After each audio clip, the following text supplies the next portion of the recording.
Ako po si,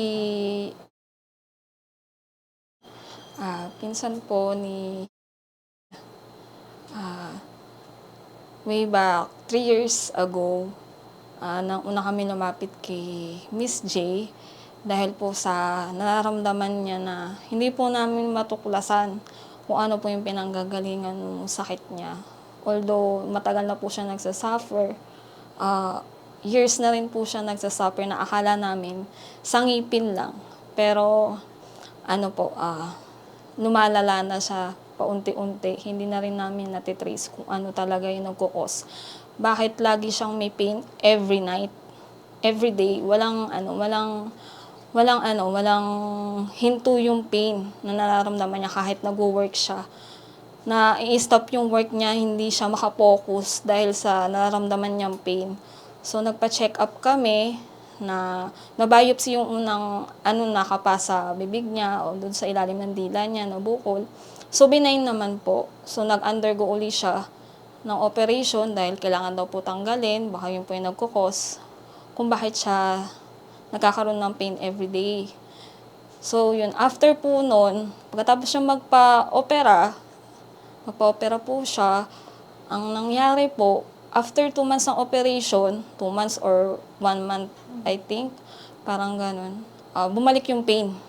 Sumakit uli yung kalahati ng mukha niya, tenga, pati bibig. So parang nag-isip na kami, halo-halo na yung nasa isip niya, pati po nasa isip ko kasi ako po yung nag-aalaga sa kanya. So yun, nakita niya po sa Facebook si Miss J. Nagbaka sakali po kami. Nag-message po kami sa mga admin. Ang nakausap po namin ay si Miss Abby. So yun, nakakuha po kami ng schedule. Na-read po siya. Ang sabi nga po sa kanya hindi natural yung sakit niya. So, palipad hangin yung nangyari sa kanya. So, ayun, parang nangyari every year na pupunta po kami kay Miss J. Hanggang sa, nangyari sa kanya na, nanghina na ng husto, na nawala na siya ng pag-asa. Umantong na po kami sa point na, binibigyan na po siya ng tanning ng doktor. So, hopeless na talaga siya. Dumating pa po sa punto na yung parang pangatlong balik po namin kay Miss J, sasakyan na siya binasahan. Doon na siya binasahan kasi hindi niya na kayang bumaba ng sasakyan o tumayo kahit umupo. Nakahiga lang siya sa sasakyan. Nag-iiyakan sila ni Miss J. Tapos pinayuhan naman siya ni Miss J na, yun nga, na hindi naman natural sickness, pero kasi sa sobrang hindi niya nakaya yung pain, nagpo-opera talaga siya. Tapos, yun doon na po lumala hanggang sa na-trace na po na nagkaroon na siya ng cancer. Stage 4 cancer. Very rare po kasi yung sakit niya. Ano ba yung adenoid cystic carcinoma. Very rare. Wala pong gamot. Sinabi sa amin ng mga doktor, nakailang ospital na po kami na napuntahan. Puro suggestion, ganun. Iisa lang din ang sinasabi, operahan. So yun po, nangyari na bumagsak na yung katawan niya. Tapos after po na mabasahan siya ni Miss J, sabi po sa kanya, nakasan lang niya yung loob niya, haba pa ang buhay niya. Every reading sa amin, sa kanya pala, ni Miss J, laging ganun, lagi namang pong positive yung lumalabas sa kanya. Marami na rin pong nagkatotoo sa mga binasa sa kanya na magta-travel siya. Nagkatotoo din po. Tapos yun nga, nahahaba yung buhay niya. So, still, kahit na nung mga nakaraan, 1 year na lang dapat ang itatagal niya. Pero ngayon, hanggang ngayon po, nandito pa rin siya. Kaya laking pasasalamat po namin kay Miss J. Laking tulong din po nung mga binibigyan niya sa aming advices. Lalong-lalo na po sa kanya.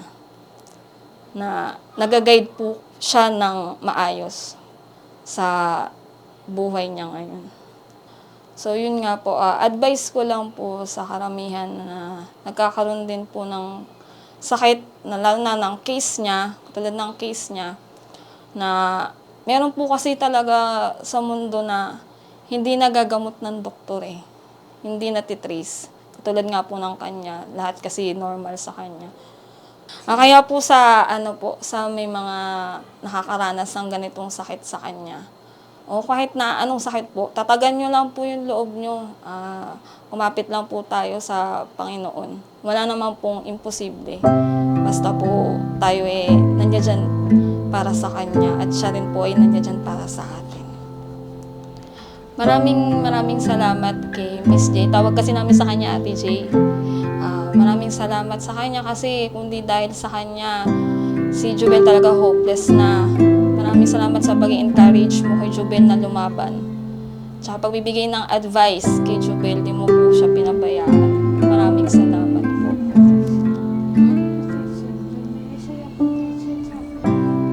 Pati po dun sa protection na ibinigay po ni Miss J kay Jubel na hanggang ngayon nasa kanya pa rin po. Maraming salamat, Miss J. Hello sa mga Nostronatics worldwide. Ay, medyo nanunulungan na muna. Masaya ako ngayon. Actually, sobrang nakakagaan ng loob. Kasi, may nakita ako or may dumalaw sa akin isa sa mga espesyal na hindi ko tinuturing na client eh. Kasi, ilang years na kami magkasama na iniyakan ko din siya. The last time na nagkita kami. Kasi, alam pa na ipapaliwanag, pero nung moment na the last time na nakita ko siya, parang she's like giving up na sabi ko, huwag kang sumuko, kasama ka kita sa dasal ko, tapos ilang taon na kalipas, dalawang isa. Tama, isang taon, more than one, magto 2 years yata, hindi kami nagkita, and then na-surprise ako ngayon na nandito sila ulit. Medyo okay ang nakikita ko sa kanya ngayon. The skin is very nice. Nakikita ko dito yung aura niya. It's magaan. Hindi talaga tulad ng dati na she's in pain. Na talagang alam mo yung natatakot ako. Sabi ko, baka hindi ko na siya makita. Pero ngayon talaga, I really have to believe in miracles in life talaga, guys. Especially pag maalala yung faith mo. Malakas yung faith mo. Okay, so, of course, i-guide ko na naman sila ngayon. Yan.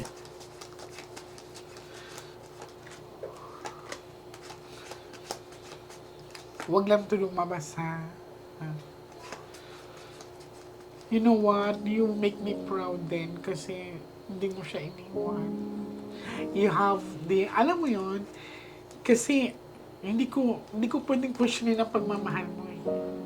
Kasi you have the reason na sumuko din. Pero ngayon talaga, darling,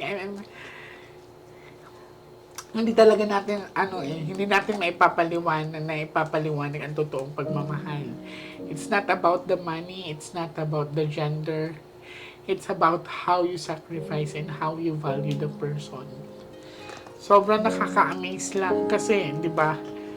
Madami akong nami-meet, madami ang lumalapit sa akin na nagugulat na lang ako na bumabalik sila dahil Miss J, iniwan ako ng ganito kasi may sakit ako, ganyan. Pero look at you guys, sobrang isa sa mga reason kung bakit siya nagiging malakas dahil din sa'yo. Hindi lang siya dahil din sa'yo yun. Pero lumusog ka.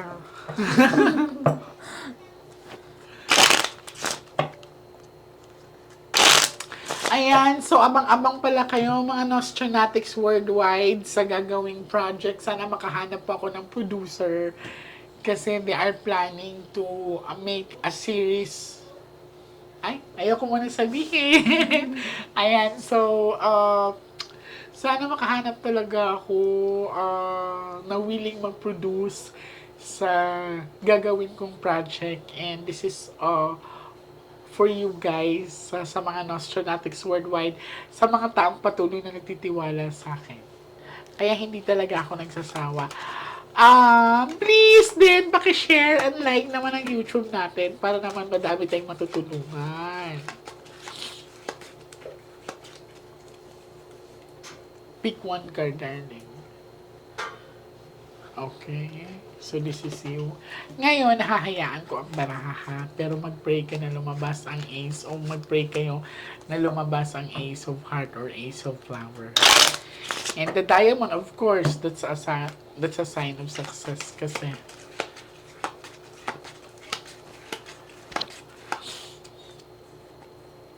I want you to pick one card. Thank you. So, this is you.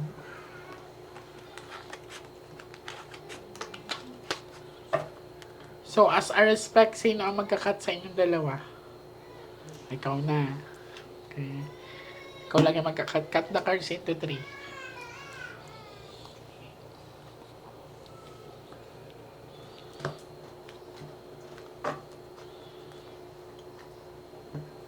Now, since you guys are couple, I want you to pick 9 cards of total. Lagay niyo po dito. Dalawa. Depende kung ilan kayo, basta 9 cards ang ilalagay nyo dito sa inyong dalawa. Come.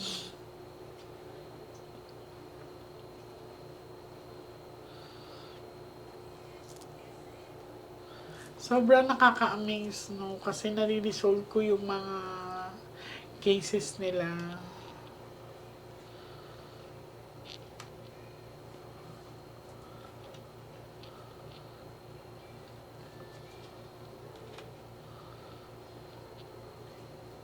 Nagpakulay ka ng buhok pa. O, di ba? Ang taray, ha? Hindi naman siya pinagbawalan magkulay ng buhok. That's very nice. I'm very, very happy talaga. Kulang pa isa. Okay. So, this is you. I'm hoping that this is a red card. Very good. And this is you as well. Okay, so syempre magkaiba talaga ang kulay ninyo kasi itim siya. Exhausted lang talaga ang energy niya. So, kailangan talaga pa rin siyang tutukan. So, diamond is one of the hardest stones. So, maging matibay ka para sa kanya.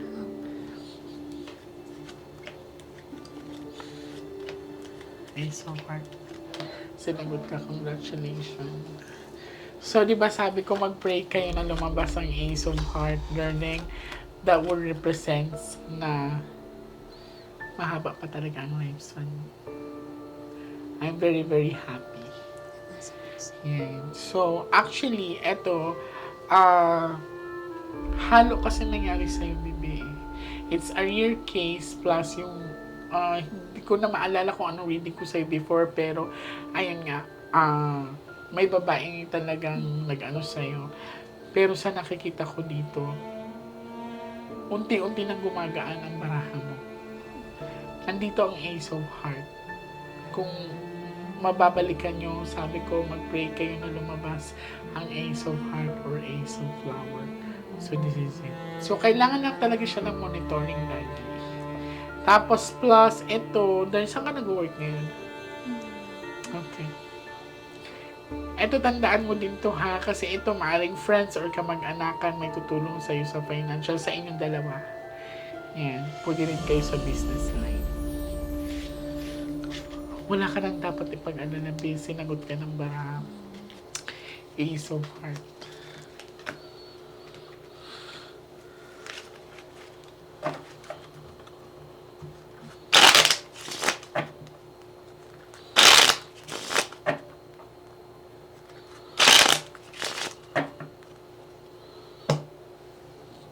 Cut the cards into 3.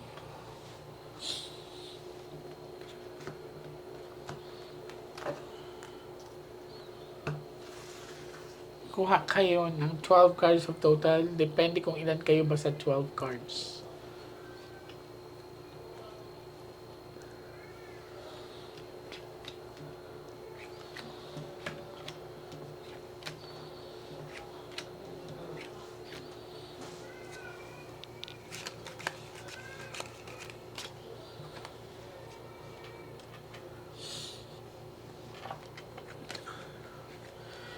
Pinag-cleansing din kita before, no? So, nakatulong din sa'yo ang pag-cleansing mo.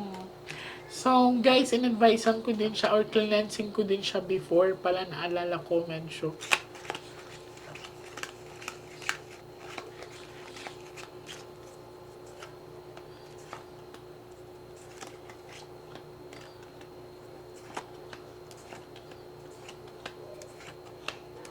Feeling ko napatawad ka nun eh. Mm. Gumagaan na talaga ang perahan ninyo, especially you. So, sa nakikita ko, wala din ako nakikita paghahandaan na big operation or hospitalization. There's nothing. Okay. I'm very, very happy to see this. Last set of the cards.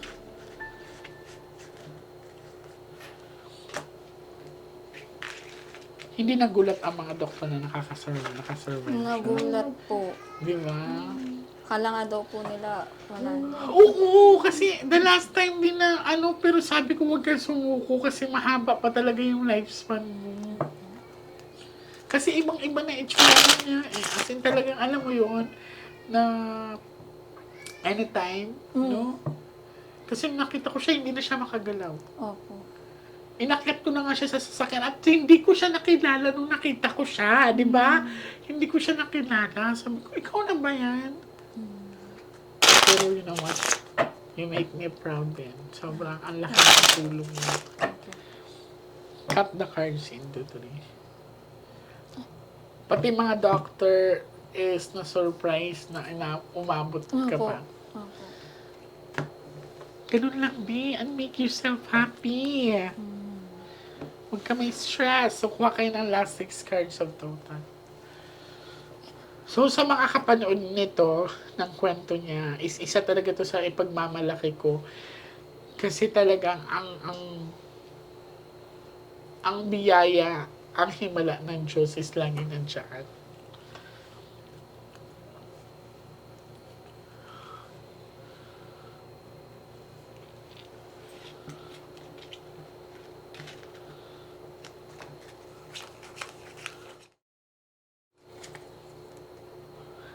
Ano yung lalamunan?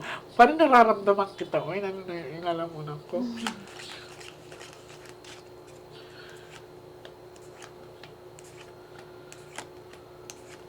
Okay, papasok din ang financial aspect. May kapatid ka ba lalaki? Meron po sa father side na ano po. Okay. So, ano lang to, minor problem lang to. Pero hindi naman nakafocus sa inyo. And I'm very happy kasi 2 cards to. So, ibig sabihin wala kayong hiwalayan. Ang isa sa pinakamasayang part na yun, ngayon ay hindi lumabas ang bata card. Yes. Kasi the last time na pumupunta ka sa akin, sunod-sunod, di ba? Hindi ka talaga binibitawan. So, nakatulong talaga sa'yo ang pag-cleansing. I'm very, very happy sa'yo. And alam ko, binigyan kita ng protection. Nasaan na? Okay. Thank you so much. So, I'm hoping na makita kita ulit na mahaba ulit ang hair mo. Pero, kind of surprise. Nagawa mo pa magpakulay. Yes. Hindi iba talaga itsura mo ngayon. As in, parang, nag-bloom ka, healthy, nasa nakikita ko. So, stop overthinking and don't make yourself stress. Okay? Maraming salamat sa inyo. Thank you po. Opo. Thank you. Thank you.